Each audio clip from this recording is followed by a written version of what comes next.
Hey you guys, welcome back to my channel. So today what I want to talk about is what you shouldn't do with the texture release. Things I have noticed. So I'm going on week 3 of my texture release, and I want to tell you what I noticed, things that wasn't the best thing to do, and overall my view of having the texture release and how I feel about it so far on week 3. So when I initially got my texture release, I decided to wear it straight, and I will show a picture on one of these sides or a full picture of how my hair looked when I got the texture release. And when I done it that day, I immediately fell in love with it. I liked it. It didn't do any damage to my hair. My hair was previously colored, and that was about maybe 3 months before I did a texture release, or maybe a month and a half before I did a texture release. It was colored, so it does work on color treated hair. I do say give a couple of weeks or maybe a couple of months in between doing chemical on top of chemical, because you want to make sure your hair and your binds and everything has healed from the previous service before you put something on there that can affect it. Was I wore straight, and initially I was so tired because me and my sister did it at the end of my day. So I literally was at the salon all the way up to like 2 o'clock in the morning, because I ended up starting on my head around like 8, and the texture release took about almost 6 hours to complete. So of course that was with my sister doing it and her not being a hairstylist and not having experience. So it was like training her in the process of doing the service, right? But literally for me, when I do it on myself, or when I do it on customers, it is about a 5-hour window of how long it takes to do it. If you follow the instructions by the T, that's how long it has taken me. I know some other people say they have shorter time, and you can leave down in the comments, how long it takes you to do it, and actually some of the things you have done with it. So when I went home, I decided to just throw my hair in a bonnet and just go to sleep on it.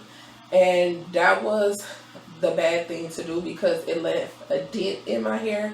Now it do say, I believe, between 3 to 5 days, do not put any type of thing that can create an indent in your hair, like a headband or a bobby pin or anything like that, because it will leave a imprint on your hair. So my hair on that side, it was like dented from the bonnet and me laying on it or whatever like that, but that really didn't bother me. So that would be one thing I say, wrap your hair up. So the next day I did lightly, when I went back to the salon the next day, I bumped my hair so it kind of took out the crease out of my head, and then that night I wrapped my hair. So I will say, from day 1, wrap your hair. Do not wear your hair loose. Do not go to sleep with just a bonnet on your hair. Like, no, wrap your hair, put it up in a silk or satin scarf. So the next thing was, I was in the shower, and now these are the things I knew I shouldn't do, but I just did it because I wanted to see the effect. And is this something that I will tell my clients they can do, or would I say don't do it and this is why? So the next morning I took a shower, and I didn't have on a shower cap, and my hair slightly reverted back, not too heavy, but it did revert back a little bit. And that was from the humidity from the steam. That was from the steam from the shower. My hair, like around my edges and things like that, it started to revert back, but the rest of my hair, it was straight. So that was that situation. So I would say, if you are in the shower, wear a shower cap. If you are taking a bath, wear a shower cap. Wrap your hair. I would suggest wrap your hair with the silk and the satin scarf, and then put the shower cap on top of your hair to protect your hair. So the next thing was that I sweat a lot in my on my scalp. I sweat a lot on my scalp, and then on top of that, I'm in the salon behind so much heat from the flat irons, from the blow dryer, and all that things from doing other women's hair, and it did affect the texture release just a little. Once again, I seen the initial revert back was like a little. When I say a little bit away, I'm saying more like, imagine when you had a relaxer. For some people it's years ago, but when you had a relaxer and your hair is reverting back like a month before the relaxer is, you need to do a retouch. When we used to get retouch every single month, now I do not suggest that. I tell people to stretch their relaxer out between 3 to 4 months, because you definitely need to make sure that line of demarcation can be seen and not just a thought. So, but anywho, when you felt like, oh man, my hair needs a relaxer, when we thought that's what it was, that's what it was. When I say my hair was slightly reverting back, that's how it felt back in those times. So, but what else did I do in that time frame? So when it came to like my second week and it was time for me to shampoo my hair, I did notice like right in the front part on my scalp, it was flaking really, not really bad, but it was flaking more than normal. So I did have to do a hot oil treatment on my head. Before I did this style, I did a hot oil treatment on my hair because my scalp was flaking, and it's definitely probably because of the solution from the texture release. The solution part was kind of pulling up off the scalp, and so I would suggest, like, after 2 weeks, if this is happening, after 2 weeks, get your hair shampooed, do a hot oil treatment, and then do another type of style to your hair. Paddle brush to wrap my hair, and I use a paddle brush to unwrap my hair. I say about day 4 or 5. No, I say about day 5 was when I started putting my hair in a scrunchy silk ponytail holder.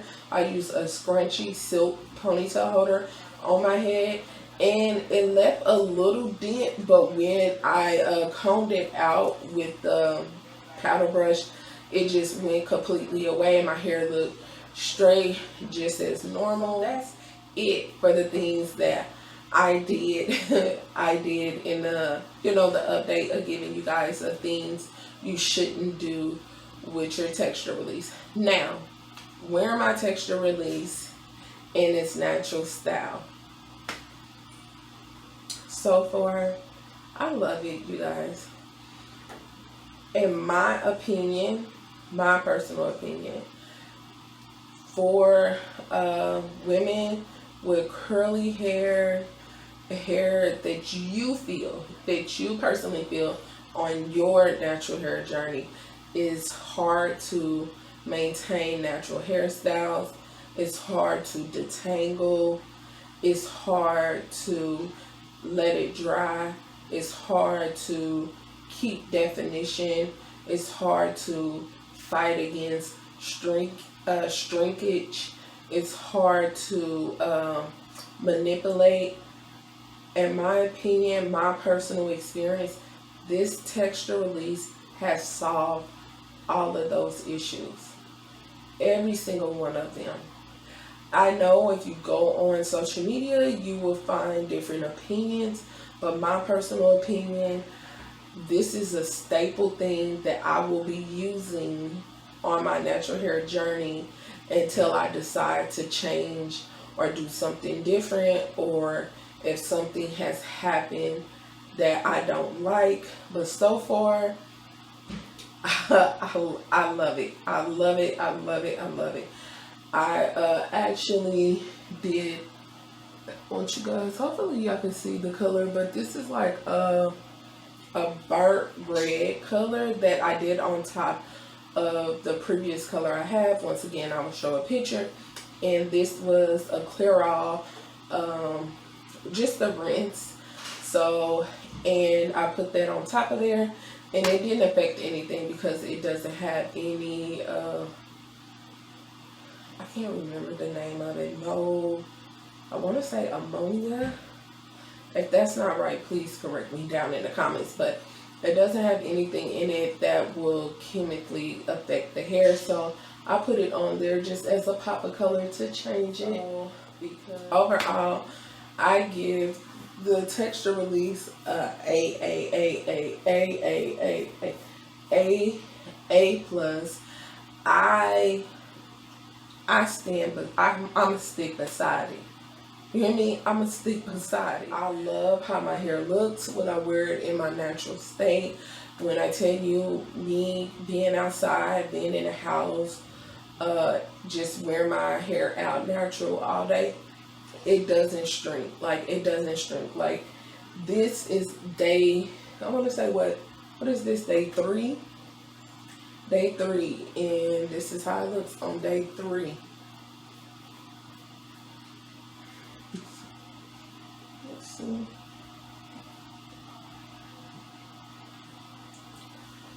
And all I do now that I'm wearing it in my natural, it's more easier to like, easier to preserve the style at night.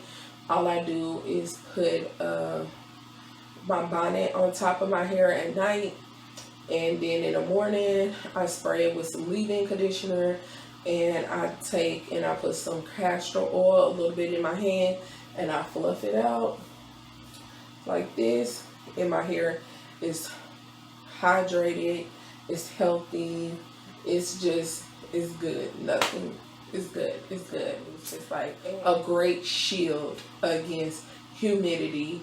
If you are in a state or a city that is high humidity, Texture Release.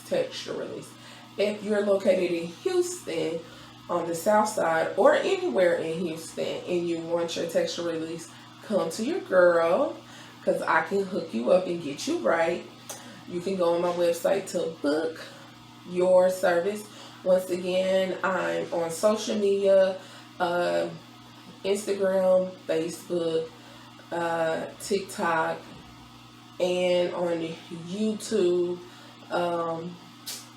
Monday through Friday on YouTube Reels. Is that what it is? Yeah, YouTube Reels, Monday through Friday. And then, of course, Thursday through Sunday, I'm at the salon. And, of course, I'll post on my YouTube as often as I can. So, I hope with this video it helped you guys out. I hope you was able to take some pointers. And also, I hope you look more into the Texture Release to see if this is something that is something you've been missing, something you need, something you've been looking for that you would love to just try out. Once again, but okay, I didn't talk enough. Thank you guys for watching this video, and I hope this helped you out, and I'll talk to you guys later. Bye.